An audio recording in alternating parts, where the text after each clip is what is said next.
उत्तर प्रदेश विधानसभा चुनावों के तारीखों के ऐलान के बाद से सभी राजनीतिक पार्टियां अब उम्मीदवारों पर मंथन कर रही है। नोएडा सीट के लिए कांग्रेस ने मंथन पूरा कर लिया है। पंखुड़ी पाठक को मोहर लगा दी है उनके नाम पर। अब नोएडा से कांग्रेस की उम्मीदवार पंखुड़ी पाठक जी होंगी और हमारे साथ मौजूद है। मैम, सबसे पहले तो आपको बहुत बहुत शुभकामनाएं कि आपको उम्मीदवार बनाया गया नोएडा से। बहुत धन्यवाद आपका। पंखुड़ी जी, लास्ट टाइम पंकज सिंह यहाँ से जीत गए थे। समाजवादी पार्टी को 60,000 के करीब वोट मिले और बीजेपी को जो पंकज सिंह है उनको 1,60,000 के आसपास वोट मिले। कांग्रेस काफी पिछड़ गई थी, कैसे वो आंकड़ा पूरा किया जाएगा इस बार? देखिए, लंबे समय बाद हम लोग इस सीट पे चुनाव लड़ने वाले हैं। पिछली बार गठबंधन था और जो ये सीट थी नोएडा सीट, ये समाजवादी पार्टी को गई थी। लेकिन यहाँ जैसा कि आपने बताया, पंकज सिंह जी पिछले बार चुनाव में जीते थे और पंकज जी क्योंकि नोएडा के रहने वाले नहीं हैं, लखनऊ से आकर उन्होंने यहाँ पे चुनाव लड़ा था और लोगों ने बड़ी उम्मीदों से उनको इतनी बड़ी बहुमत दी थी, ये सोचकर कि बहुत बड़े नेता श्री राजनाथ सिंह जी के पुत्र हैं और शायद क्षेत्र के लिए कुछ अच्छा कर पाएंगे। लेकिन पिछले 5 साल पंकज जी जो यहाँ पे लोगों के बीच में नहीं रहे, जनता ये बात को समझती है और मैं लंबे समय से यहाँ काम कर रही हूँ। मैं जहाँ पर भी जाती हूँ हर किसी का यही कहना है कि इस बार हमें अपना स्थानीय विधायक चाहिए, ऐसा विधायक चाहिए जो हमारे क्षेत्र में रहता हो, हमारे बीच का हो, हमारी समस्याओं को जानता हो। तो मैं ये जानना चाहता हूँ, ये पंकज जी को आपने हर कोई कई ऐसे नेता है विपक्ष के जो उनको वीआईपी नेता के तौर पे देखते हैं, लेकिन नोएडा का प्लान क्या है आपके पास? आप लगातार, मैं देखता हूँ ट्विटर पर आप एक्टिव रहते हैं, लोगों के घर तक जाते हैं, झुग्गी झोपड़ी में भी जाते हैं, लेकिन नोएडा का एक एग्जैक्ट प्लान क्या है? देखिए, नोएडा के बहुत सारे मुद्दे हैं। नोएडा जो है ये अनेकों अलग तरह के क्षेत्रों में बटा हुआ है और हर क्षेत्र की अपनी अलग समस्याएं हैं। अगर हम ग्रामीण क्षेत्र की बात करें, यहाँ पे जो अभी तक मुआवजे जो नहीं मिले हैं किसानों को, वो लोग लगातार आंदोलन कर रहे हैं, उसमें हमने उनका साथ दिया है और उनकी आवाज़ हम लगातार उठा रहे हैं।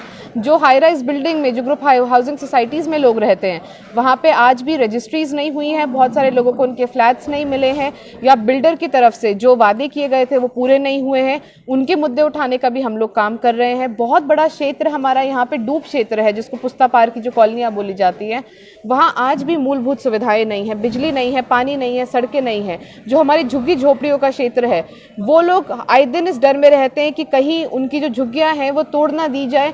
उनको भी आज भी पानी, बिजली सब बहुत महंगा खरीदना पड़ता है। तो ये तमाम जो लोग हैं, इनका मुद्दा हम उठा रहे हैं और आने वाले समय में भी उठाते रहेंगे। आपने पानी, बिजली, इन सब मुद्दों की बात करी। पंकज सिंह आजकल घर घर जाकर के और इंटरव्यू में बता रहे हैं कि वो रात में 2-2 बजे तक काम करते हैं, जनता के बीच में रहते हैं। उन्होंने किसानों का मुद्दा खत्म कर दिया नोएडा से और शिक्षा को बढ़ावा दिया है, रोजगार के मौके खोल रहे हैं। कैसे देखते हैं आप इसे?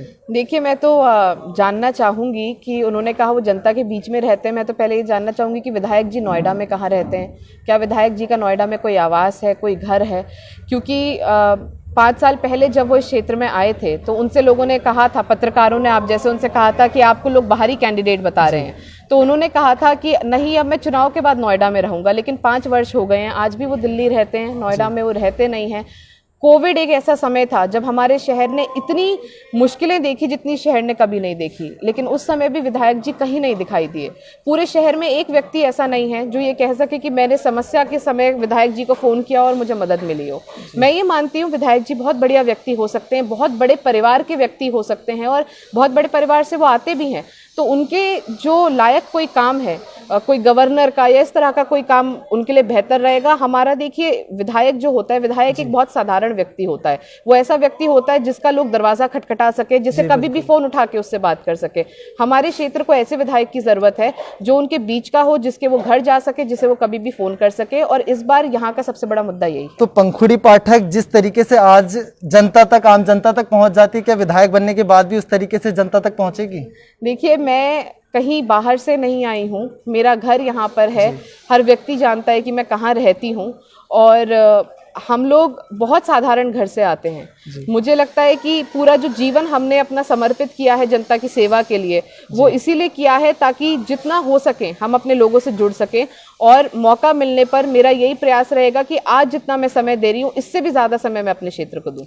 नोएडा की लड़ाई में कौन है? बीजेपी है आपके सामने, समाजवादी पार्टी है, कौन है? देखिए, नोएडा में जो लड़ाई है ये, क्योंकि सिटिंग एमएलए बीजेपी से हैं, यहाँ की लड़ाई सीधे सीधे बीजेपी वर्सेस कांग्रेस है। क्योंकि 70% जो हमारा क्षेत्र है ये अर्बन है, ज़्यादातर जो लोग हैं प्रवासी हैं, बाहर कोई दिल्ली से आया है, कोई पंजाब से, कोई बिहार से। वो लोग सिर्फ नेशनल पार्टीज़ को जानते हैं, सपा बसपा को वो लोग जानते तक नहीं है। ऐसे में नोएडा क्षेत्र में जो टक्कर है वो सीधा सीधा भाजपा और हमारे बीच में है।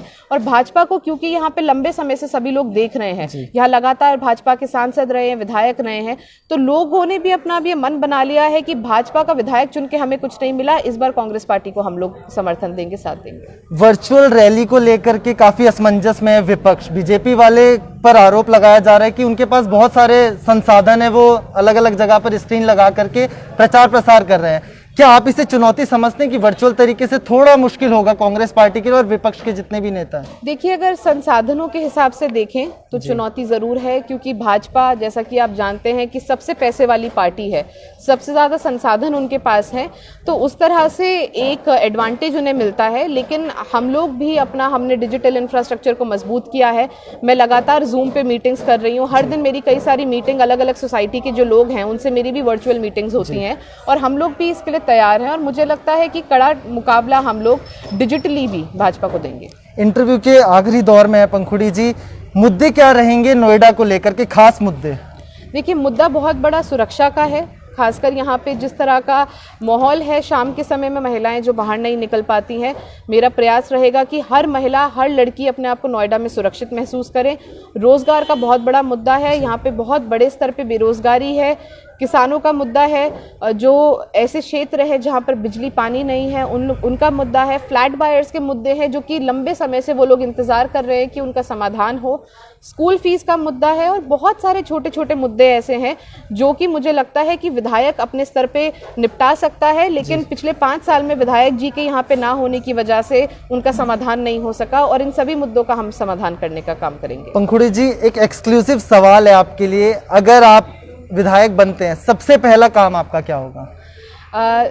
देखिए, मैंने काम तो बहुत सारे हैं, लेकिन हमारा जो डूब क्षेत्र है उन लोगों ने आंदोलन किया बहुत लंबे समय बिजली के लिए, और मैं वहाँ पर जाती हूँ, और ख़ासकर जो मेरी बहनें हैं वहाँ पे, उन्होंने मुझे छठ पूजा पे बुलाया था, और उन्होंने मुझे ये कहा था कि आप हमसे ये वादा करके जाओ कि अगली छठ पूजा से पहले आप हमारे क्षेत्र में बिजली ले आओगी। तो क्योंकि मैंने उनसे छठी मैया के सामने ये वादा किया था, तो पहली प्राथमिकता मेरी उन सभी क्षेत्रों में बिजली लाने की है जहाँ पे बिजली नहीं है। ठीक है, शुक्रिया। पंखुड़ी पाठक जी थे, कांग्रेस से नोएडा की उम्मीदवार हैं। इनका कहना है कि जैसे मैं आज भी आम जनता तक, झुग्गी झोपड़ी तक, घर घर जाकर के बातचीत करती हूँ, ऐसे ही मैं अगर विधायक बन गई तो उसके बाद भी मेरा रवैया इसी तरीके से रहने वाला है।